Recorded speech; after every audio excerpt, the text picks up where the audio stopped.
How's it going, everyone? David Hoffman here with Behind the Catch Fence. We are just about to go and do a shark racing garage tour, and we're going to get a whole lowdown on shark racing. We're going to go have Logan Schuchart be our personal tour guide. So if you guys want to come along with me, we're going to go have some fun. Let's go. I'm Logan Schuchart. Welcome to Shark Racing. Yeah, we got some motorhomes here. This is mine. This is Jake's. It's kind of our house on the road. Since we're on the road about 9 months out of the year, it's our houses.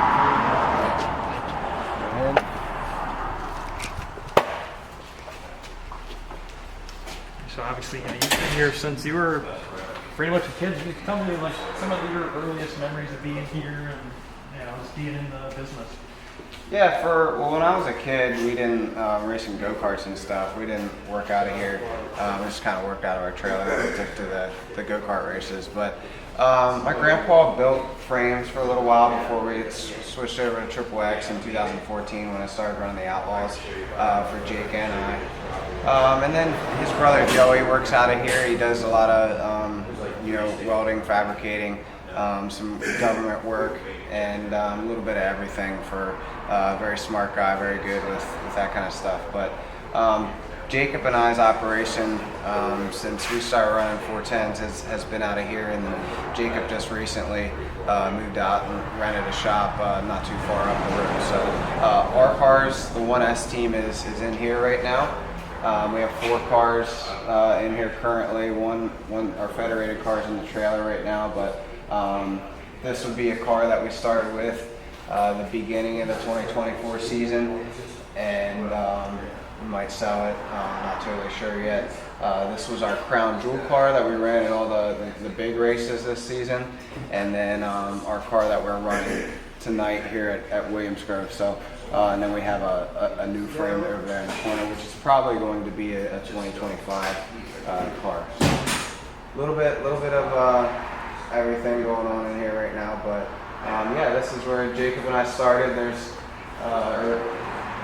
I've always kept our cars, but we got some checks up on the wall. Some aren't hung yet, running out of room in here. That's a good thing. So this year we haven't added too many, but we've got a couple that we're able to check off the box. So obviously our biggest one that's not hung up yet, but yeah. When did you kind of feel like, hey, I want to actually make this a career? Was it? I'm not sure your grandfather is a big part of that.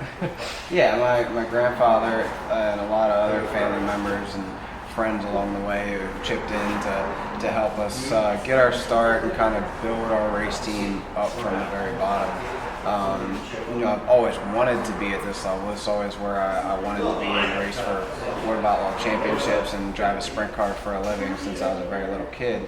But the path to getting there is what we're not sure about, or if we'd ever get that opportunity, or if we'd have the people that would support us along the way. And fortunately, we have had a lot of people that have supported us and chipped in when we needed it, especially when we first started. Before we got to the level of having the Drydeens, the Duramax, the C&D rigging, the federated auto parts, and those type of people to jump on board. So yeah, my grandfather, Michael Newman's right over the hill here, builds our engines. He's my cousin. So and then we got Bill, who does all our PR stuff, who's my stepfather. We like to call him the bonus dad. So my mom and Summer do the t-shirts, so it's very much a family operation. So but yeah, I'm very fortunate to have a family that supports me and loves racing as much as I do, that I was able to start off at a level of racing around home in Pennsylvania for basically a hobby to build it into going on the road for the first couple of years and not making any money, but just doing it for the experience and hoping it would turn into either getting a ride from a big name team, or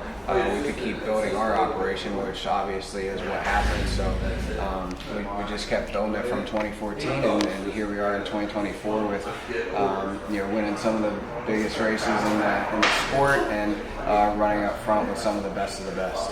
So we'll head over here, check out this car. So it's fully built, everything else ready to go. I heard it's going to be your car for tonight here at Williams Grove Speedway. Just break it down a little bit. How do you guys go into building a car? Where does that start? Does that start here? So what's the kind of process to build, make this thing ready to race? Well, we do that, most of that kind of work in the wintertime, in the off season. Like I said, with this car, it'll probably be an off-season project. Usually we try to have 3 to 4 cars ready in the off-season, which is probably less than a lot of the other bigger name teams. I would guess they most likely have more than that. But we try to at least have 3 to 4 cars ready, 3 for sure, and then maybe a 4th one with some parts in it. So. And we usually will go through about 3 to 4 cars in a season that will race, not necessarily crash them or retire them, but we'll race 3 or 4 different cars throughout the season. But usually when we get a car in the off season, the guys will go through fit the body on the car if it's not already done through XXX. Start doing your plumbing, so your fuel lines, brake lines, stuff like that, and fitting the firewall, the steering, you get all your fuel pumps, your power steering pump, get that fitted, and then it's starting squaring the front end, rear end, and putting that kind of stuff on. So has shark racing always been here, and kind of talk about just how it all began here? No, so my great grandfather, my Bobby's dad, my grandfather Bobby is from Miami, Florida. And his dad was an instructor in World War II with the P-40, which is where the shark teeth came from and why we call it shark racing. But many don't know that he was was around when NASCAR was just getting started and raced on the beach of Daytona. So he was a race car driver, but didn't do it so much for a living as much as he did for a hobby. So my grandfather, with racing as a kid and being a world champion go-kart racer, and wanted to race for a living, so he moved from Florida to Pennsylvania in the 60s to come up here, since Pennsylvania racing was a lot bigger, just like it probably still is now through most parts of the country. So he came up here to get his start in racing, to try and rise up through the ranks and do it for a living. Was his dream and his goal to maybe possibly make it to Indy. And for most people that know sprint car racing, he's very successful in sprint cars and raced for a long time and did it for a career and won the Knoxville Nationals and some of the bigger events like the Williamsburg National Open that we're about to race this weekend. So, but that's where my family history of racing has come from. His brother Joey, who just walked around the corner, Joey Allen, was a sprint car racer. Their brother Tommy Allen, his sons Eric and Todd, both race sprint cars in the area, and then obviously with Jacob and I. So there's been a lot of the Allen bloodline that has been in a sprint car at some period of time. Maybe not all of them as long as what Jacob and I have now, but. Like I said, I'm very fortunate to be able to do this for as long as I have, and I hope to do it for a long time and continue having some success and maybe get our operation back to what it was last year, a few years ago, since we seem to be a little bit off this year. You mentioned you're with Bobby winning the Knoxville National. The initial original banners up there. Just tell me a little bit some of the checks up here, and what else is up on the wall. Yeah, so that Knoxville Nationals banner was from Knoxville in 1990. I'm not totally sure where we got that or how we got that. It was down at the go-kart track for a while that my grandfather owned and hanging up in there, but we were able to snatch that, so to keep a part of history in here. And we made, one of my buddies, Aaron Ott, made this 1990 Knoxville Nationals check. It's not original, you can tell by the shape that it's in and the photo in the background, but it's just a cool check, so we remembered, and especially since it's kind of hard to see, but pretty wild that in 1990 the Knoxville Nationals paid $35,000 to win, and now we're at 185 this year, I think it was. So it's changed a lot. But then some of these other ones are some of my checks that some of the races that we won over the years. Like I said, some that aren't hung up, some have been up here for a while. Obviously 2011 was one of my first years. That was a 360 event, one of the first times we put a big wing on the car, and we were able to win at Seal and Spur, which we were supposed to go to this year and didn't. So I was very kind of bummed at that because we used to run really good at Seal and Spur, and I haven't been there in a long time. But Keith Kaufman tribute, one of my first 410 wins. 2013. I think Keith just retired, and they're obviously having a farewell tribute race. I can't remember if he actually raced in that or not. I'm not sure, but I did get to race with Keith a few times when I first started, and then we got some more World of Outlaw checks, some of the World of Outlaw wins that we've won over here. Once you got the Alor Million, it's a little bit over a year now that that's happened. I'm sure you probably get asked about it a lot still.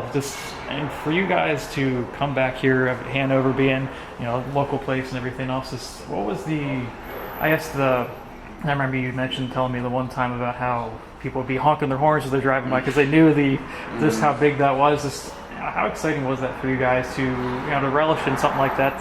Just a pretty rare race in itself. Sure, it's obviously not the opportunity that you're going to get very often, not something I'm going to get the opportunity to race for very much in my career, so to take advantage of that and just be able to come out on top was basically, I don't know how, I still don't have the words for it a year and a few months later, but it's just an unbelievable night, unbelievable feeling to be able to win a race like that.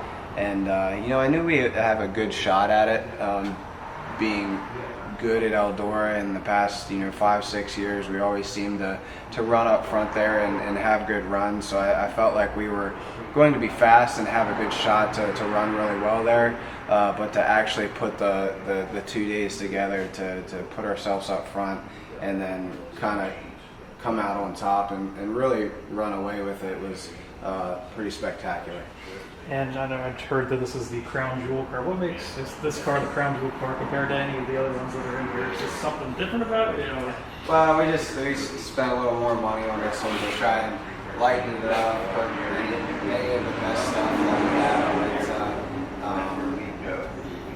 to feel like we have the best chance. So it wasn't our best Knoxville Nationals appearance this year. We did lead the Kings Royal for a little bit. Like I said, Eldora always seems to be good to us.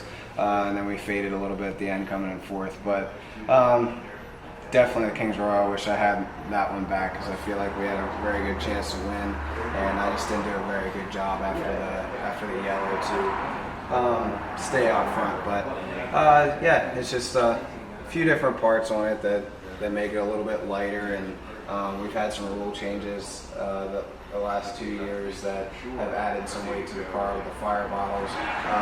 We run the chasm system, which is a safety thing, which is good for if the car lands on all four wheels to protect the driver's back, and that adds a little bit of weight, but sometimes safety is more important than trying to take a little bit of weight off the car. So, but our car is a little bit heavier, our normal car, so this one's a little bit lighter is the main thing, the main difference.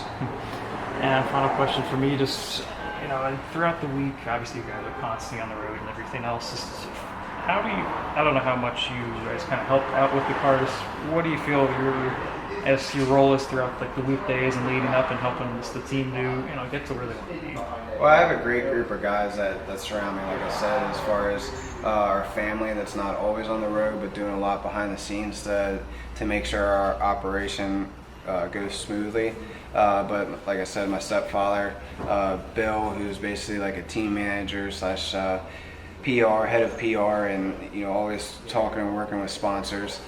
He does a fantastic job. I definitely wouldn't be in the position I am without him. But then also with Brendan and Lonnie, who are on the road, they do an amazing job and work very hard to make sure this car is in the best spot when we get to the racetrack as far as maintenance and the best opportunity to go out and run really well that night. So sometimes they let me get my hands dirty a little bit, but those guys do most of the work, and I'm the lucky one that gets in and drives it.